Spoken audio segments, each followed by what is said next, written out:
I've been covering the Absolute Universe on this channel, and I've already covered the introduction stories of the Absolute Trinity, but I really do love all aspects of this new universe DC has created, and I definitely wanted to keep covering more of their stories as things continue to progress, so I figure it's about time that I start giving spotlight to the other heroes.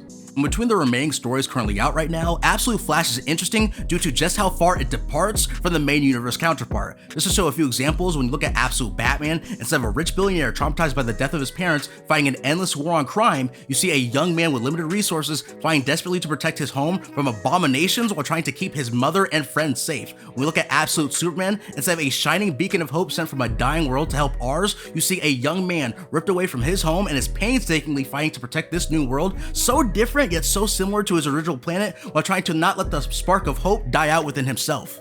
Very clear similarities, but also very strong differences. But with Absolute Flash, instead of seeing the Central City Scarlet Speedsters, the tight-knit love and camaraderie within the Flash family, and even more so, the brotherhood between Barry Allen and Wally West, the story opens up with a boy wandering aimlessly alone with a fractured family after the death of his mother, and due to the constant moving of locations due to his father's role in the military. And suddenly, going from a state of perpetual isolation and aimless boredom, Absolute Wally West becomes a boy in over his head after being given the powers of a god.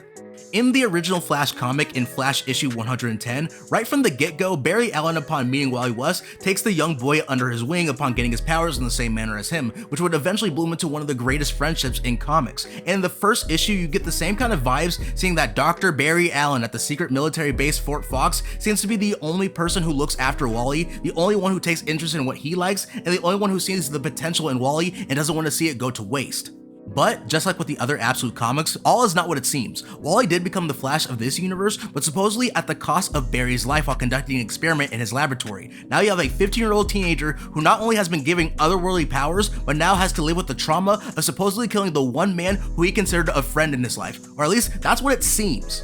Here's where we gotta pump the brakes really hard, because for the most part, the story does seem pretty straightforward as far as a superhero origin story goes, except the strong difference between this world and the main universe is that Absolute Barry Allen is incredibly shady. Even though Wally is the protagonist, the driving force behind everything starts and ends with Barry Allen. Barry is a disgraced scientist who was forced to teach physics at a second-rate college after conducting experiments that were seen as dangerous, until he is approached by a mysterious woman looking to recruit him to a new confidential research venture. That woman's name being Eleanor Thawne. That's right, everyone, that Thawne. Needless to say, these two get up to some incredibly morally bankrupt activity, trying to fund their research into opening a portal into a different dimension. Barry is the one who creates the rogues of this universe, taking advantage of their poor standings in life and using that to strong-arm them into becoming Eleanor's personal attack dogs.